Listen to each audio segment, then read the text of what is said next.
साल 1957 अंटार्कटिका के ऊपर एक रूसी कार्गो विमान उड़ान भर रहा था। इस विमान के अंदर एक मजबूती से बंद एक रहस्यमयी बॉक्स था, जिसकी सुरक्षा 3 रूसी गार्ड्स कर रहे थे। कॉकपिट में 2 पायलट्स भी थे, जो विमान को अपने गंतव्य तक पहुंचाने में लगे हुए थे। लेकिन तभी एक पायलट अचानक उठकर पीछे आता है और बिना किसी चेतावनी के तीनों गार्ड्स पर गोलियां चला देता है।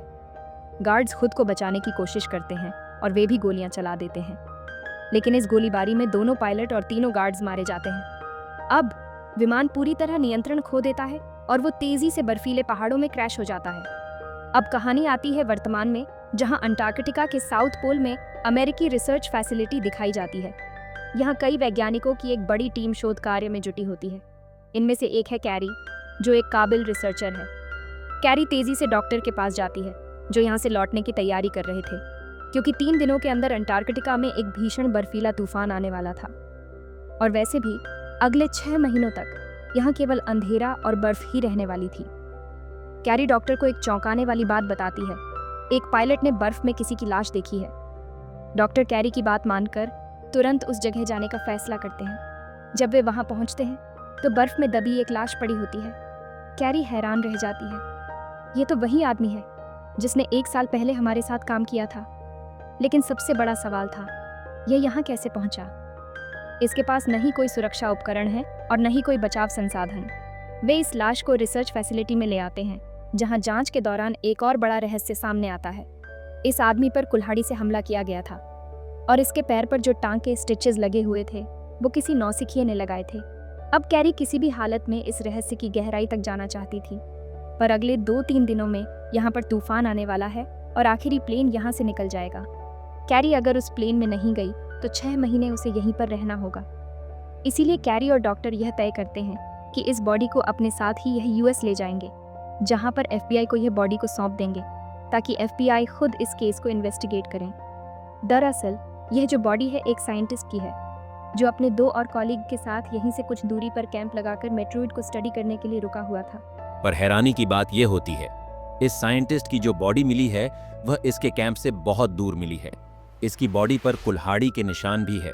कैरी किसी भी कीमत पर जानना चाहती है कि साइंटिस्ट के साथ क्या हुआ था। इसीलिए स्टेशन के मैनेजर की मदद से वो रेडियो से साइंटिस्ट के साथ ही को कॉल करती है।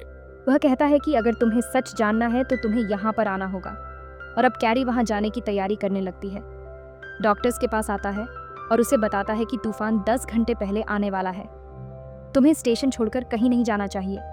कैरी कहती है कि मुझे उस कैंप में पहुंचना बहुत ज़रूरी है, जहां पर साइंटिस्ट के 2 साथी हैं।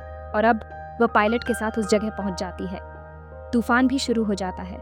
कैरी अंदर चली जाती है, जहां पर वो देखती है कि वो साइंटिस्ट जिसने उसे यहाँ पर बुलाया था, उसे किसी ने मार दिया।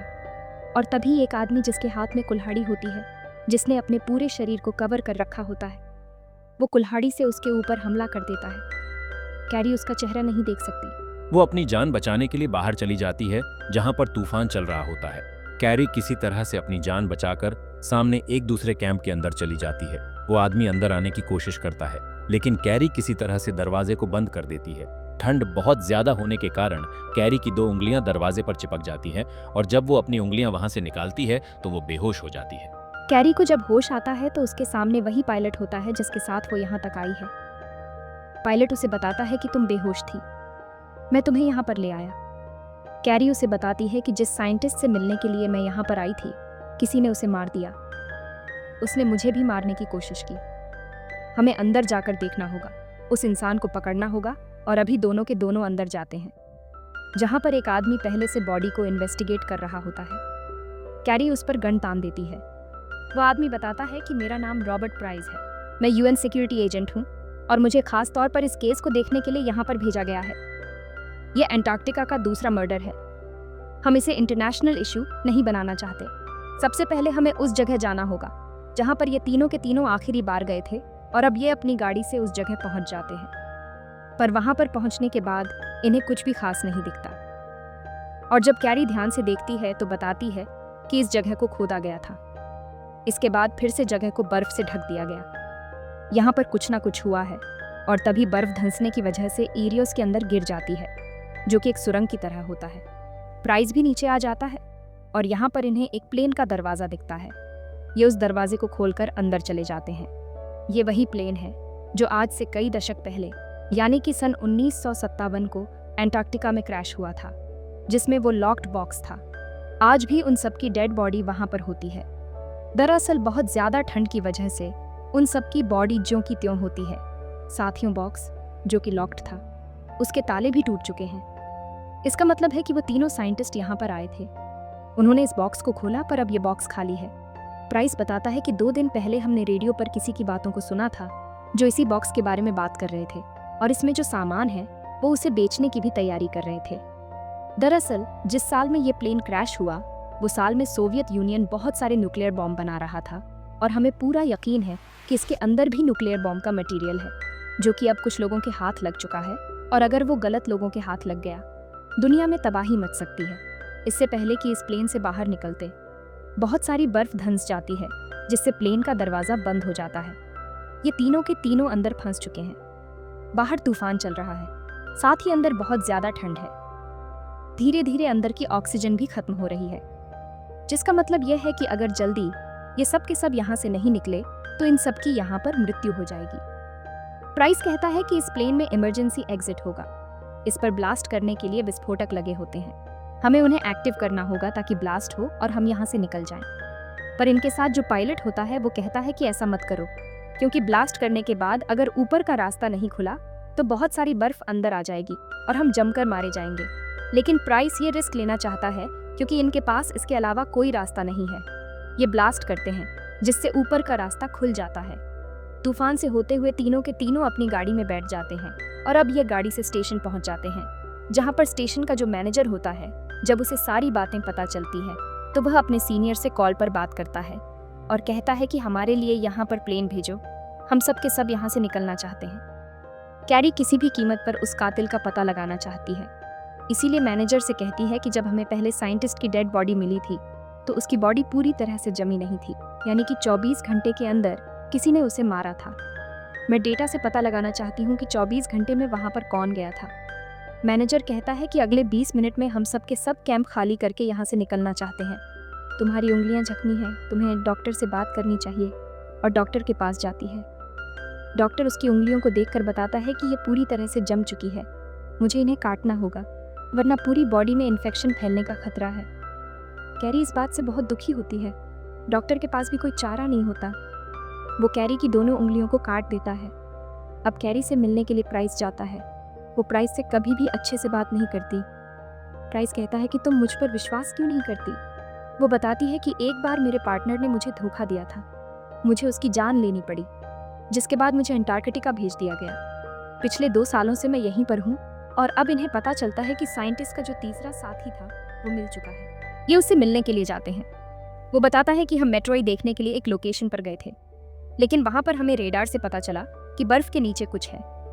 हमने वहाँ पर ब्लास्ट किया और हम रशियन प्लेन तक पहुँच गए। और जब हम बॉक्स को खोलने की कोशिश कर रहे थे तो हमारे एक साथी का पैर जख्मी हो गया, जिसके बाद रेडियो पर हमने मदद मांगी। जल्द एक पायलट वहाँ पर प्लेन लेकर आ गया, पर इससे पहले कि वह आगे की कहानी बताता, डॉक्टर यहाँ पर कैरी को ढूंढते हुए पहुँच जाता है। और जैसे ही वह डॉक्टर को देखता है तो डरकर भागकर एक कमरे में अपने आप को बंद कर लेता है। कैरी उसे कहती है कि मैं तुमसे बात करना चाहती हूँ, पर उसने दरवाजे को अंदर से लॉक कर रखा है। पर पीछे के दरवाजे से वही कातिल आ जाता है जिसने पहले कैरी के ऊपर हमला किया था, और अब वह तीसरे साइंटिस्ट के ऊपर हमला कर देता है। ये दोनों के दोनों बाहर गिर जाते हैं, जहाँ पर वो साइंटिस्ट को बुरी तरह से मार देता है। और अब कैरी भी वहाँ पर पहुँच जाती है, जो सोविल से उसके ऊपर हमला करके उसे बेहोश कर देती है। प्राइस के साथ मिलकर ये उसका दिल को बांध देते हैं। इसका नाम हीडन है, जो कि एक बायोलॉजिस्ट है, उसी स्टेशन पर काम करता है। वह बताता है कि जब रेडियो पर इन लोगों ने हमसे मदद मांगी तो मैं वहाँ पर गया था, जहाँ पर बॉक्स के अंदर हमें 6 कैनिस्टर मिले। मैं उन कैनिस्टर को लेकर वापस स्टेशन आ गया, जो अब भी मेरे सामान के साथ मौजूद है। तभी यहाँ पर मैनेजर आ जाता है, जो बताता है कि अगले 15 मिनट में हम सब के सब यहाँ से निकलने वाले हैं। जो भी तुम्हें काम निपटाने हैं 15 मिनट के अंदर निपटा लो। और अब कैरी हिडन के सामान को चेक करने के लिए जाती है। जब वह वापस आती है तो देखती है कि हिडन भाग चुका है। वह उसे ढूंढना शुरू कर देती है। एक जगह उसे पायलट दिखता है, जो कि जख्मी होता है। तभी वहाँ पर प्राइस आ जाता है। कैरी को उस पर पहले भी शक होता है, इसीलिए वह उस पर गन तान देती है। प्राइस कहता है कि मैं डॉक्टर को बुलाने के लिए गया था और अब वह डॉक्टर को कॉल करती है। डॉक्टर वहाँ पर आ जाता है। मैनेजर कैरी को कॉल करता और बताता है कि हम निकलने वाले हैं, तुम्हें जल्द से जल्द आना होगा। पर कैरी नहीं जाती, जिसके बाद वह प्लेन लेकर यहाँ से निकल जाते हैं। कैरी और प्राइस को पता चलता है कि बाहर जो छोटा प्लेन है, हिडन उसकी चाबी लेकर गया है। इन्हें पूरा यकीन है कि वह प्लेन लेकर यहाँ से जाना चाहता है। बाहर तूफान शुरू हो चुका है। दोनों के दोनों बाहर जाते हैं, जहाँ सामने इन्हें कुछ नहीं दिख रहा होता। अपनी बेल्ट को इन्होंने रस्सियों से बांधा हुआ होता है और उसी के सहारे ये धीरे धीरे आगे बढ़ रहे होते हैं। और तभी हिडन कैरी के ऊपर हमला कर देता है। वह उसे मारना चाहता है, पर बड़ी बहादुरी से कैरी उसकी रस्सी को काट देती है, जिससे वह तूफान में उड़ जाता है। इसका मतलब यह है कि हिडन का खात्मा हो चुका है।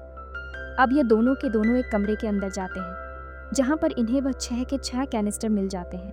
कैरी एक कैनिस्टर उठा लेती है, वह उसे खोलना चाहती है। प्राइस कहता है कि ऐसा मत करो, हो सकता है कि इसके अंदर रेडिएशन हो, पर कैरी उसकी बात नहीं मानती और जब वह उसे खोलती है तो उसके अंदर कैंडीज होती है। इसका मतलब ये है कि इसके अंदर जो सामान था किसी ने उसे पहले निकाल लिया है, जिससे दोनों के दोनों निराश हो जाते हैं। अब यह उस कमरे में वापस आ जाते हैं जहाँ पर डॉक्टर और जख्मी पायलट है। कैरी उस सामान की लिस्ट को चेक करती है जो प्लेन में ले जाया गया है। वो देखती है कि लैब से कुछ सामान को प्लेन में शिफ्ट करना था, लेकिन वो सामान शिफ्ट नहीं किया गया, इसीलिए अकेले वो लैब में जाती है। यहाँ पर 2 बड़े बैग्स होते हैं। वह एक बैग को खोलती है जिसमें उस साइंटिस्ट की बॉडी होती है जो सबसे पहले इन्हें मिला था। वह देखती है उसकी उसी जख्मी पैर को जिस पर किसी ने स्टिचेस लगाए थे, और जब वो अपने हाथ की स्टिचेस को देखती है तो दोनों एक ही तरीके से लगाए गए थे। वो समझ जाती है कि हिडन का पार्टनर और कोई नहीं बल्कि डॉक्टर है। हिडन ने डॉक्टर को उस जगह पर बुलाया होगा जहाँ से इन्हें रेडियो से कॉल आया था, जिसके बाद उसने उसके पैरों पर स्टिचेस लगाए और साथ ही कैनिस्टर के अंदर जो सामान था वो भी अब डॉक्टर के पास है। लेकिन उसे एक बात समझ में नहीं आ रही होती। डॉक्टर ने कहा था कि वो साइंटिस्ट की बॉडी को यूएस भेज देगा, लेकिन उसने बॉडी को क्यों नहीं भेजा? वो देखती है कि बॉडी के पेट पर कुछ नए स्टिचेस होते हैं। उन्हें खोलकर अंदर चेक करती है और देखती है कि इस बॉडी के पेट के अंदर एक पैकेट है, और जब वह पैकेट को खोलती है तो उसके अंदर बेशकीमती हीरे होते हैं। अब डॉक्टर भी यहाँ पर आ जाता है। उसे समझ में आ चुका है कि उसका भांडा फूट चुका है। वह कैरी को बताता है कि उनके कैनिस्टर के अंदर ये रॉ हीरे थे। इन्हें तराश कर बेशकीमती बनाया जा सकता है, इसलिए कई दशकों से बर्फ के नीचे दफन थे। किसी को इनकी परवाह नहीं थी, और जब यह हमें मिले तो मैंने तय किया कि मैं इन हीरो को भेजकर एक ऐश की जिंदगी जीऊंगा। मैंने अपने काम के चलते आज तक शादी तक नहीं की। कैरी कहती है कि तुमने गलत किया। इन हीरो की वजह से कितने लोगों की जान चली गई। मैंने अपनी 2 उंगलियां भी खो दी। डॉक्टर बहुत ज़्यादा शर्मिंदा होता है।